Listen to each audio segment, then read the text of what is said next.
Guys we are in Lal Bagh right now और ये हमारे ससुराल। इसमें काके शब्बा भी है बाजी, निकाल के दुआ की खा सकते हो।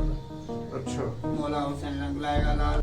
थोड़ा सा बताएं आप लाल बाग के इधर जो है ना लाल बाग में लाल बाग की हिस्ट्री बताएं। लाल बाग में ये 3-4 ज़ियारतें हैं। अच्छा, ये कलंदर पाक का चिल्ला मुबारक है, फिर वो आगे वो मस्जिद तंदूर है, फिर मुसवाक की जगह है, फिर पानी का चश्मा है, फिर आगे वो सैयद नूर शाह बुखारी के आगे दरबार है। और ये पार्क भी पहले नहीं था, अभी बनाया हुआ है। अच्छा, ये फैमिली पार्क है। बाहर का यहाँ ज़ायरीन लोग आते हैं। बाबा का जब मेला होता है, कलंदर सरकार का उर्स मुबारक, वो 18।